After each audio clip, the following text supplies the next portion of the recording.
Let me tell you something most people never realize about manifestation. The most important skill is not imagination. It's not visualization. It's not affirmations, scripting, or any technique you've ever tried. The most important skill, the one that decides whether your desire appears or fades away, is this: your ability to stay in the state. Most people actually learn the law correctly. They enter the state of the wish fulfilled beautifully. They imagine clearly. They feel it deeply. For a moment, they truly become the version of themselves who already has what they want. And then, life happens. They wake up the next morning. They look at their bank account. They check their phone. They see the same circumstances staring back at them. And in that moment, without even realizing it, they fall out of the state. They think, it's not working. Maybe I did it wrong. Maybe this isn't for me. And that is where manifestation fails. Not because they couldn't enter the state, but because they couldn't remain there. This is the hard truth. Manifestation does not collapse because you lack imagination. It collapses because you return to the old identity too quickly. Think of it this way. Entering the state is easy. Staying in the state is what rewires reality. Most people visit the fulfilled state like a tourist. They go there for 10 minutes, 20 minutes, maybe one good night. But then they return to their old home. The state of waiting, lack, doubt, and checking. And reality always reflects the state you live in, not the state you briefly visit. Here's the secret most teachings never emphasize. The law does not respond to intensity. It responds to consistency. You don't need to feel amazing all the time. You don't need constant excitement. You don't need emotional highs. What you need is stability. The quiet, steady knowing. It is done. When you remain in the state, something shifts internally. You stop trying to convince the world. You stop waiting for signs. You stop asking, when? You begin living from completion, not pursuit. And here's something powerful to understand. Circumstances do not mean you're doing it wrong. They are simply the echo of an old state. If you react to them, you step back into that old identity. If you remain unmoved, the echo fades, and the new state solidifies. Staying in the state does not mean ignoring life. It means responding from who you are now, not who you used to be. When doubt appears, and it will, that doesn't mean failure. It means you are being tested on where you choose to dwell. Do you dwell in appearances? Or do you dwell in assumption? Because once you truly understand this, everything simplifies. Manifestation is no longer about doing more. It becomes about returning, again and again, to the state you have chosen. Not perfectly, not forcefully, but faithfully. And when you stay there long enough, reality has no option but to follow. Because the state you occupy is the state that creates. Understanding the true meaning of state. Before you can learn how to remain in the state, you must first understand what a state actually is. Because this is where most people misunderstand the law of assumption. A state is not a temporary emotion. It is not a passing mood. It is not a moment of excitement, hope, or motivation. A state is something far deeper. A state is a total configuration of consciousness. It is the combined structure of how you think, how you feel, what you assume, what you expect, how you see yourself, and how you interpret the world around you. In other words, a state is not something you feel once. It is something you live from. Think of consciousness like a vast mansion with countless rooms. Each room represents a different state of being. There is a room called lack, a room called abundance, a room called loneliness, a room called being loved, a room called sickness, a room called health. Each room is complete. Each room is self-contained. When you are in the room of lack, everything you experience reflects lack. Your thoughts sound like lack. Your inner conversations revolve around lack. Your expectations assume limitation. Even the world outside appears restricted and heavy. But when you move into the room of abundance, everything changes, without effort. Your thoughts become expansive. Your assumptions soften. Opportunities feel natural. Life responds differently because you are standing in a different room. Here is the key insight most people miss. You are always in a state. There is no neutral position. You cannot exist without occupying a room in consciousness. The question is not, can I enter a state? The question is, which state am I dwelling in most of the time? This is why manifestation is not about creating something new. Wealth, love, health, and success are not things you invent. They already exist as fully formed states of consciousness. Manifestation is simply a movement, a shift, a relocation. You are not building wealth. You are entering the state of being wealthy. You are not attracting love. You are occupying the state of being loved. Once you understand this, doubt begins to dissolve. You are no longer trying to force reality to change. You are no longer waiting for proof. You are simply choosing which room to live in. And this is important. When you move into a new state, the physical world does not change immediately. It lags behind. The external world is a reflection, a shadow of consciousness. But the reflection always catches up. When you remain in a state long enough, reality must rearrange itself to match it. Not because you tried harder, but because you stayed. So the real work of manifestation is not emotional intensity. It is not constant visualization. It is not fixing circumstances. It is learning to recognize when you've left the room, and calmly returning. Because the state you occupy consistently is the state that creates your life. And once you truly understand that, manifestation stops feeling mysterious and starts feeling inevitable. Why you must dwell in the state, not just visit it.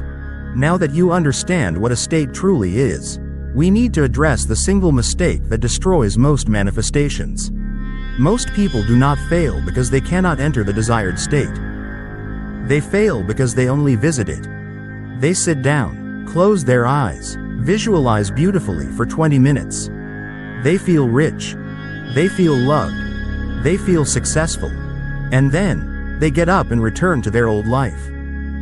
For the remaining 23 hours of the day, they think from lack. They speak from worry. They react from fear. They observe reality from not having. This is not manifestation. This is tourism. And the universe does not respond to visits. It responds to residence. The most important word you need to understand is dwell. To dwell means to live somewhere. To reside. To make it your home. You don't visit your home for 20 minutes and then leave for the rest of the day. You think there. You move there. You make decisions there. You return there automatically. Manifestation works the same way. You are not meant to occasionally feel the wish fulfilled. You are meant to live from it. This is why techniques alone do not work. Techniques are not the problem. The problem is what happens after the technique ends. The moment you finish visualizing, most people immediately check reality. They check their phone. They check their bank account. They check for messages. They check for proof. And in that moment, they leave the state. Now here is where everything changes. The most powerful opportunity to establish your state happens every morning. Right when you wake up. Before you move your body. Before you check your phone. Before you remember yesterday. Your mind is in a soft, drowsy state between sleep and waking. In this moment, your consciousness is highly receptive. This is when states are chosen effortlessly. You do not need long rituals. You do not need affirmations for hours. You do not need to force emotion. You need about 30 seconds. 30 seconds to decide where you will dwell today. As soon as you wake up, silently ask yourself, which state am I choosing to live in today? The state of having? Or the state of wanting? Then gently assume the state of fulfillment. Not by imagining how it will happen. Not by solving problems. But by feeling the normalcy of already being that person. If your desire is abundance, wake up with a quiet sense of provision. If your desire is love, wake up with a calm sense of being chosen. If your desire is health, wake up feeling steady and capable. No excitement. No strain. Just quiet certainty. This single choice at the start of the day creates momentum. When you begin the day in the correct state, staying there becomes easier. You are already in the right room. But when you begin the day in worry, checking, or lack, you spend the rest of the day trying to escape it. So manifestation is not about doing more during the day. It is about starting the day correctly. You are not trying to make something happen. You are choosing where to live. And the state you dwell in is the state that shapes your thoughts, guides your reactions, and eventually rearranges your world. Because reality does not follow effort. It follows residence. And once you stop visiting the state of your desire and begin dwelling there, manifestation stops being difficult and starts becoming natural. Falling out of the state is normal, returning is the skill. Now let me tell you something that will immediately release a lot of pressure. You will fall out of the state. Not sometimes. Not maybe. But regularly, especially in the beginning. This is not failure. This is not proof you are doing it wrong. This is simply how consciousness retrains itself. During the day, reality will challenge you. People will say things. Circumstances will contradict your assumption. Old habits of thinking will arise automatically. And suddenly, without realizing it, you've left the state. Here is the crucial shift you must understand. The goal is not to never fall out of the state. The goal is to notice quickly and return immediately. Staying in the state is not about perfection. It is about responsiveness. Think of yourself as a guard standing at the door of your consciousness. Thoughts will knock. Doubts will knock. Old fears will knock. Your job is not to stop them from appearing. Your job is to decide whether they are allowed to stay. Most people make the mistake of arguing with their thoughts. They try to reason with doubt. They analyze it. They fight it. They ask, why am I thinking this? And by doing so, they invite it inside. But staying in the state requires a different posture. You don't debate the old state. You don't resist it emotionally. You simply refuse to host it. A thought appears. This isn't working. You recognize it immediately. That is not my reality. That is a voice from the old state. And without drama, without tension, you return. I dwell in the state of having. This moment, this return, is the practice. And you will do it many times a day at first. That is normal. Each time you return, you are training your consciousness. Each return weakens the old state and strengthens the new one. Over time, something remarkable happens. The desired state becomes easier to access. Then it becomes familiar. Then it becomes automatic. Now let me show you the most powerful tool for staying in the state. Your inner conversations. What you say to yourself throughout the day is not random. It is the voice of the state you are dwelling in. If your inner dialogue sounds like, when will this happen? What if it doesn't work? I'm still waiting. You are in the state of lack, no matter how well you visualized earlier. But when you are dwelling in the fulfilled state, your inner conversations sound different. It's done. This is normal for me. I'm grateful.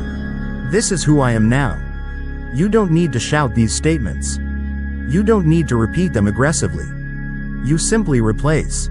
Old inner conversation appears. Stop it. Not by force. Just by choice. Then gently introduce the conversation that belongs to your desired state. Old. I'm still broke. New. I am abundantly provided for. Old. They haven't contacted me. New. I am wanted and valued. Old. What if I never heal? New. My body is strong and capable. This redirection is not lying. It is choosing your residence. And the more consistently you do this, the more your background mental noise changes. Eventually, you no longer have to correct yourself as often. The desired state becomes your default. You stop falling out, not because you're controlling your mind, but because you've moved rooms and closed the door behind you. Remember this. Falling out of the state is human. Returning to the state is mastery. And every return brings you closer to a reality that has no choice but to reflect the state you live in. Now let me give you something practical. Something simple. Something powerful. When life pulls you out of the state, you need anchors. Not techniques that take effort. Not long visualizations. Not complicated rituals. You need anchors, quick ways to return home. The first anchor is the most important one. Feeling. Feeling is not emotion in the dramatic sense. It is not excitement. It is not forcing happiness. Feeling is the quiet sense of having. It is the inner atmosphere that says, "This is already mine." Here is what most people misunderstand. They think feeling means intensity. They try to generate strong emotion. They strain. But the subconscious does not respond to intensity. It responds to naturalness. Think about something you already have: your phone, your name, your home. You don't feel excited about them all day. You don't visualize them. You don't affirm them. They simply feel normal. That quiet normality is the feeling you are aiming for. And here is the secret. You do not need long sessions to reconnect with that feeling. 30 seconds is enough. Throughout the day, pause briefly. It can be while walking, while sitting at your desk, while waiting in line, while lying in bed, and ask one gentle question. If this were already done, how would this feel right now? Not how would you celebrate, not how would you react, but how would it feel to simply be that person? Then let that feeling arise naturally. Maybe it's calm. Maybe it's relief. Maybe it's quiet confidence. Maybe it's ease. Stay with it for 30 seconds. That's all. That feeling is your anchor. Every time circumstances scream the opposite, every time doubt appears, every time your mind starts calculating, return to the feeling. Not once a day, not during a special practice, but many times throughout the day. Each return is like dropping an anchor back into the state. You cannot drift far when you keep anchoring yourself. And something subtle begins to happen. The state starts to follow you. You no longer need to get into it. It's already there. Now here is an important distinction. You are not using feeling to get something. You are using feeling to remain someone. You are not saying, "I'll feel this so it manifests." You are saying, "I feel this because this is who I am now." This removes pressure. You are no longer chasing a result. You are inhabiting an identity. And the physical world, which is always delayed, will catch up. Not because you forced it. Not because you worked harder. But because the state you dwell in consistently must eventually become visible. This is why feeling is the fastest anchor. Thoughts can argue. Words can waver. But feeling bypasses resistance. It speaks directly to the subconscious. So make this your habit. Several times a day, return to the feeling of the wish fulfilled. 30 seconds. Soft. Natural. Certain. This is not effort. This is alignment. And when you anchor yourself in feeling often enough, staying in the state stops being something you try to do and becomes something you simply are. Gratitude, the anchor that assumes possession. The second anchor is subtle, but it is incredibly powerful. It is gratitude. Not the kind of gratitude most people practice. Not, "Thank you because someday this will happen." Not, "Thank you even though I don't have it yet." That kind of gratitude still belongs to waiting. The gratitude that stabilizes a state is different. It is gratitude from possession, not anticipation. Here is a simple truth. You do not thank someone for something you do not have. You thank them for something that has already been received. Gratitude, by its very nature, assumes completion. That is why gratitude and lack cannot coexist. The moment you are genuinely grateful for something, you are no longer experiencing yourself as missing it. And this is why gratitude is such a powerful anchor for staying in the state. Most people use gratitude incorrectly. They look at their current circumstances and say, "I'm grateful for what I have." And while that is not wrong, it keeps consciousness anchored to the present condition. It does not move you into the fulfilled state. But when you practice gratitude from the end, everything shifts. Instead of saying, "Thank you because this will come," You say, "Thank you because this is done." Quietly, naturally, without drama. Throughout your day, return to simple statements of gratitude. Not out loud if you don't want to. Not as affirmations. As inner acknowledgments. Thank you for my abundance. Thank you for this relationship. Thank you for my health. Thank you that this is settled. Notice something important. When you say these words sincerely, your body responds. Your breath softens. Your nervous system relaxes. Your mind stops searching. That is the state speaking. Gratitude is not meant to convince the universe. It is meant to stabilize you. When gratitude arises, the mind stops asking, when? How? Why hasn't it happened yet? Because gratitude says, it already has. And here is the deeper reason gratitude works. Gratitude collapses the gap between desire and identity. You are no longer someone who wants. You become someone who has. And identity is the real creative power. You don't manifest what you want. You manifest what you are being. Gratitude trains your consciousness to be someone who already lives in completion. That is why it anchors the state so effectively. Now here is how to use gratitude correctly. Do not force emotion. Do not exaggerate feeling. Do not pretend. Simply let gratitude be quiet.